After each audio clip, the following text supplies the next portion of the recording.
Assalamualaikum warahmatullahi wabarakatuh. Selamat jumpa lagi di Gustom Channel, tempat belajar dan bertumbuh bersama. Mari kita saksikan tayangan video berikut ini.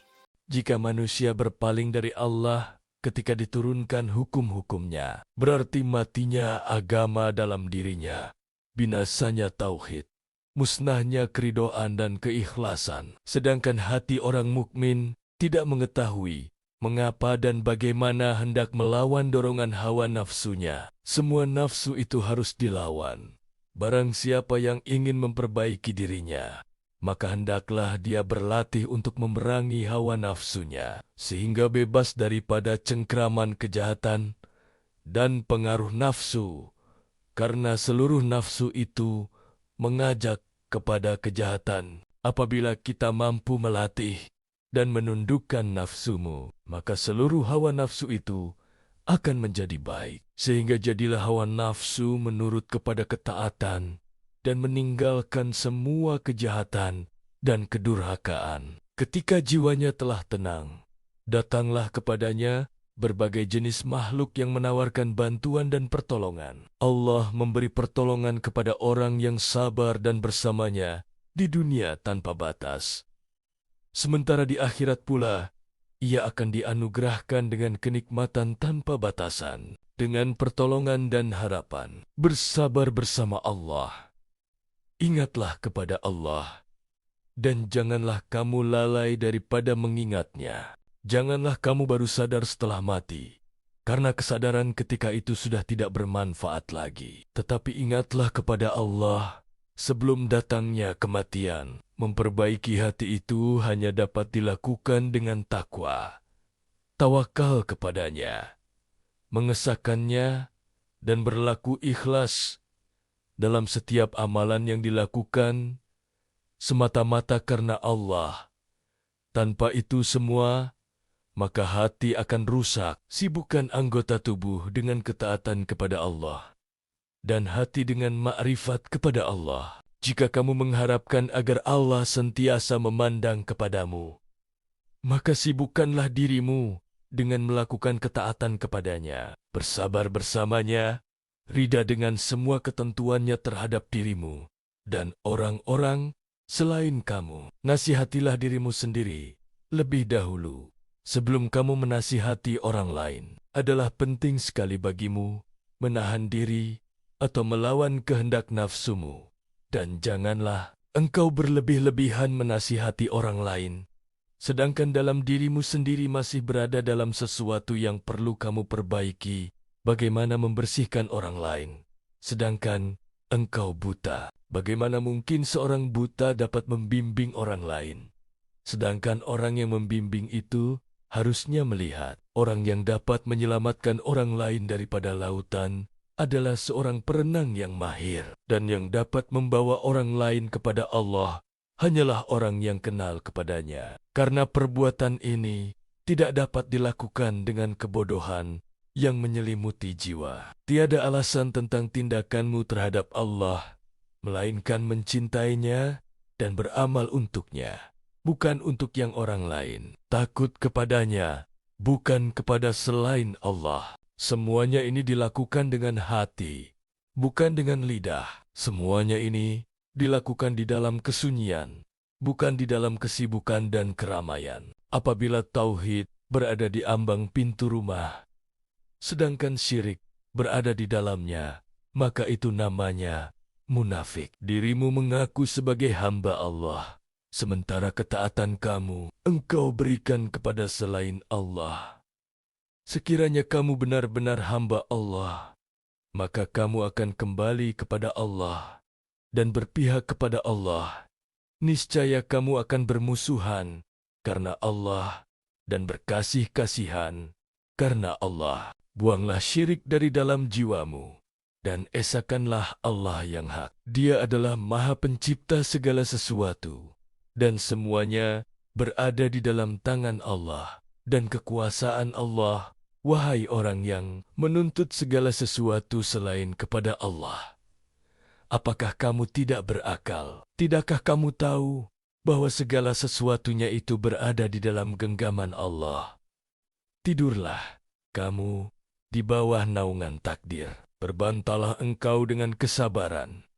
Bersikap ridha terhadap takdir yang sudah ditentukan buat dirimu.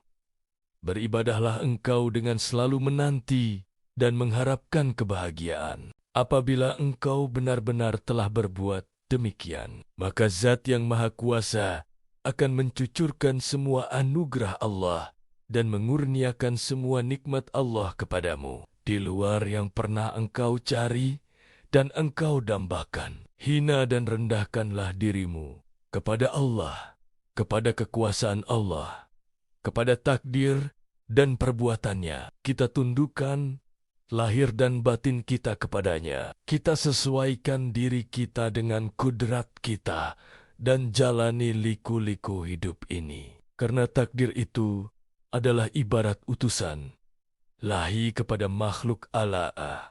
Kita muliakan ia semata-mata karena memuliakan yang mengutusnya. Apabila hal ini telah kita lakukan, maka ia akan membawa kita bersamanya menghadap yang Maha Kuasa untuk memperolehi pertolongan Allah.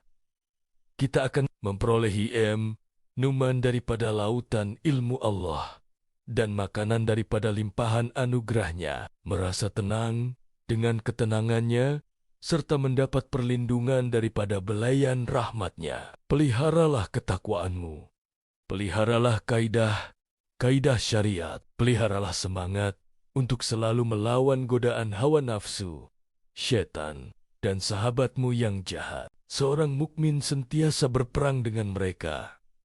Dan dalam peperangan itu, topi perisainya sentiasa berada di atas kepalanya. Pedangnya sentiasa terhunus, dan di punggung kudanya tidak akan pernah terlepas dari tempat duduk. Hanya Allah yang mampu membuat mereka berkata-kata. Takdir Allah akan membuat mereka berkata-kata. Digerakkannya organ bicara mereka di dunia, sebagaimana Allah juga dapat menjadikan seluruh anggota badan manusia itu mampu berbicara kelak di hari perhitungan.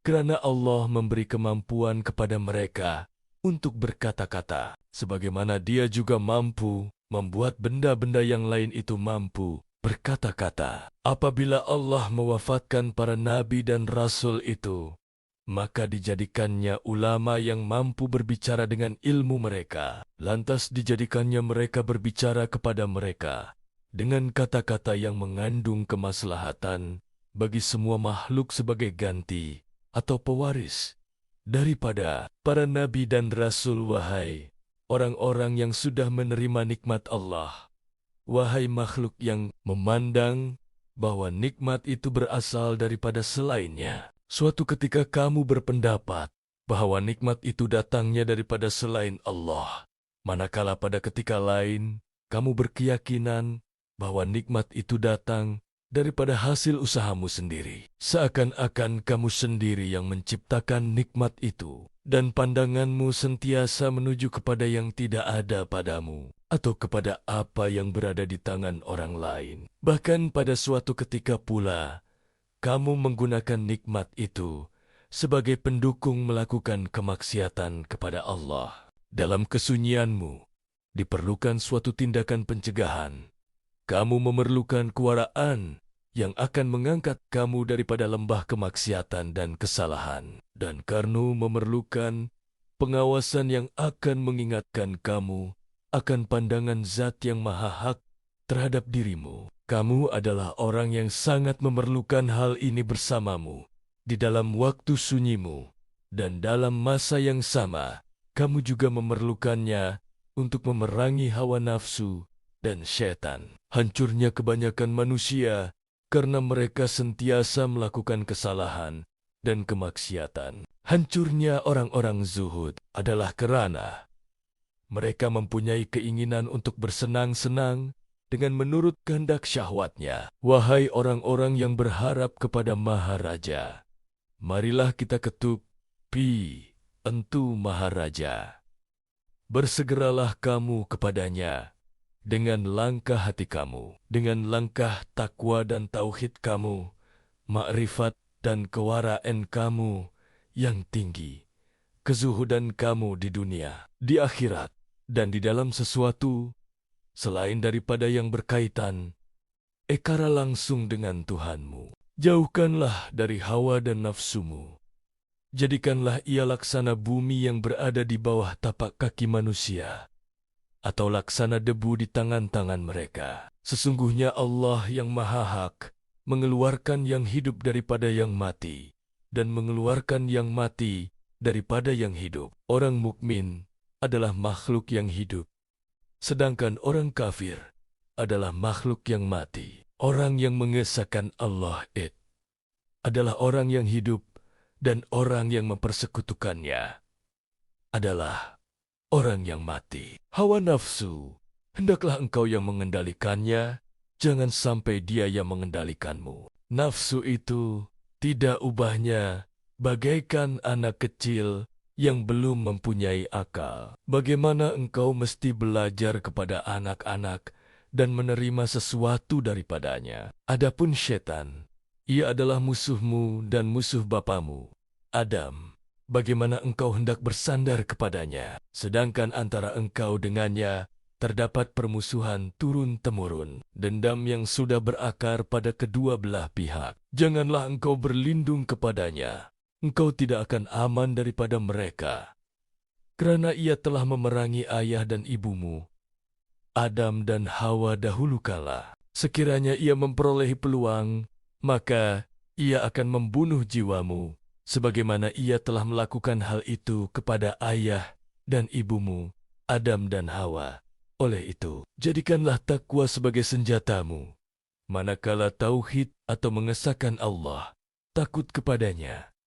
Wara dalam diamu, jujur dalam segala tindakan, serta memohon pertolongan daripada Allah adalah sebagai kekuatanmu. Semua senjata dan tentara ini akan mengusir, membinasakan, dan menghancurkan bala tentara iblis. Seimbangkanlah antara dunia dan akhirat. Jadikanlah kedua-duanya itu dalam wadah yang sama, dan menyendirilah di hadapan Tuhanmu yang Maha Perkasa, lagi Maha Agung, dengan hati yang kosong, tanpa dunia dan akhirat. Janganlah engkau menghadap kepadanya, kecuali engkau telah menepikan semua yang datang selain daripadanya. Janganlah engkau terbelenggu bersama makhluk, sementara engkau terjauh dari Khalik. Putuskanlah semua sebab ini, dan cabutlah semua halangan ini. Jadikanlah dunia untuk jiwamu, akhirat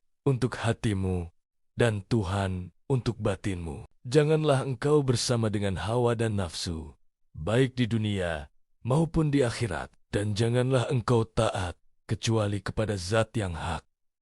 Dengan demikian, berarti engkau telah berlabuh di dermaga yang kokoh, dermaga yang tidak akan pernah hancur selama-lamanya. Pada ketika ini, akan datanglah kepadamu hidayah dari Allah yang Maha Hak, yang tiada kesesatan. Sesudahnya, bertaubatlah daripada segala dosa-dosamu, dan bersegeralah kepada Tuhanmu, yang Maha Mulia, lagi Maha Agung. Jika engkau bertaubat, hendaklah taubat itu lahir dan batin. Taubat itu adalah pusat kekuasaan dan menyesal dengan segala perbuatan. Tanggalkanlah baju kedurhakaanmu dengan taubat yang tulus, sementara malu kepada Allah itu adalah hakikat yang sesungguhnya. Taubat adalah perbuatan hati, setelah sucinya anggota badan dengan amal-amal syari. Orang yang mempunyai hati itu beramal, sementara hati itu sendiri juga beramal. Apabila hati itu telah keluar daripada lingkaran sebab musabab dan berhubungan dengan makhluk, maka ia telah mengarungi samudera tawakal, makrifat kepada Allah, meninggalkan sebab musabab, dan mencari penyebabnya. Maka dia diberi pertunjuk dari suatu pantat ke pantai yang lain, dari suatu tempat ke tempat yang lain, sehingga ia berhenti di jalan yang lurus. Setiap kali ia menyebut atau ingat kepada Tuhannya, maka teranglah jalan itu, dan hilanglah kabut yang meliputinya. Hati orang yang mencari Al-Haq, yang berani mengarungi semua rintangan, dan menentang segala sesuatu yang muncul di waktu kemudian. Apabila pada suatu perjalanan dia merasa takut akan kerusakan, maka tampillah keimanannya.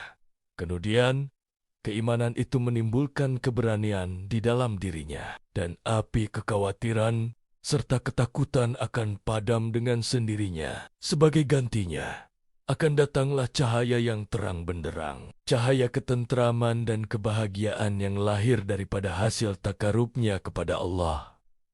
Apabila suatu penyakit menimpa dirimu, maka terimalah ia dengan penuh kesabaran, dan tenanglah engkau sehingga datang obatnya. Apabila obat sudah datang, terimalah obat itu dengan penuh kesyukuran. Apabila kamu mampu berbuat demikian, maka kamu akan berada dalam kehidupan yang tenang dan bahagia. Takut kepada neraka itu memutuskan hati orang mukmin, membuat wajah mereka pucat, dan menyusahkan hati mereka. Apabila perasaan seperti ini bersemayam di dalam jiwa mereka, maka Allah akan menyirami hati mereka dengan siraman air rahmat dan kelembutannya, dan dibukakan bagi mereka pintu-pintu akhirat, sehingga mereka melihat akan kebenaran yang dijanjikan. Jika mereka berdiam di sana, tenang, dan beristirahat seketika, maka dibukakanlah bagi mereka pintu keagungan yang akan mengguncangkan hati dan batin mereka, sehingga ketakutan yang mereka rasakan semakin bertambah dahsyat daripada ketakutan yang mereka rasakan sebelumnya. Apabila tahap ini telah sempurna bagi mereka, maka dibukalah bagi mereka pintu keindahan. Kemudian mereka pun tinggal serta menetap dengan tenang, merasa tenteram dan selalu terjaga. Janganlah cita-citamu hanya sekadar pada yang engkau makan dan engkau minum, pada yang engkau pakai dan engkau nikahi, pada yang engkau diami dan engkau kumpulkan saja. Karena semuanya itu hanya cita-cita hawa nafsu dan naluri insaniah. Kalau hanya demikian, di manakah tekad hati dan batin, yakni mencari Allah Al-Haq? Nilai sebuah cita-cita itu ialah apa yang engkau cita-citakan. Maka jadikanlah Tuhanmu dan apa-apa yang di sisinya sebagai tumpuan cita-citamu. Dunia ini mempunyai pengganti, yaitu akhirat. Makhluk juga mempunyai pengganti, yaitu Khalik. Setiap kali kamu meninggalkan sesuatu di dunia ini, maka engkau akan memperolehi gantinya yang baru dan lebih baik di akhirat. Jadikanlah sisa-sisa usiamu yang masih ada sekarang sebagai persiapan menuju ke akhirat, menanti kedatangan malaikat maut. Dunia adalah tempat memasak, sementara akhirat adalah tempat kediaman. Ketika datang kecemburuan daripada Allah, maka terpisahlah mereka dengan dunia. Alam yang nyata ini mengambil kedudukan alam akhirat, sehingga mereka tidak memerlukan dunia dan akhirat. Dirimu hanya mencintai Allah ketika kamu memperolehi nikmat. Sebaliknya, apabila datang bencana atau cobaan, dirimu lari menjauh, seakan-akan Allah itu bukan kekasihmu. Apabila datang suatu ujian atau cobaan daripada Allah, sedangkan engkau tetap bertahan dan tabah menerimanya, maka engkau adalah orang yang mencintai Allah dengan sebenar-benarnya. Sebaliknya, jika berubah, maka jelaslah pembohonganmu. Musnahlah perbuatanmu. Kecintaan kepada Allah dan Rasul-Nya itu sentiasa bersamaan dengan kefakiran dan ujian. Oleh karena itu, sebagian ahli hikmah berkata, setiap orang yang menjadi kekasihnya selalu diberinya cobaan, agar tidak seorang pun yang dapat mengaku sebagai wali atau kekasih Allah. Jika tidak demikian, maka setiap orang akan mengaku bahwa dia mencintai Allah. Maka ditetapkanlah pembuktian cinta itu dengan kefakiran dan cobaan. Terima sudah menonton dan atas kebersamaannya. Semoga bermanfaat. Wabillahi taufik wal hidayah. Wassalamualaikum warahmatullahi wabarakatuh.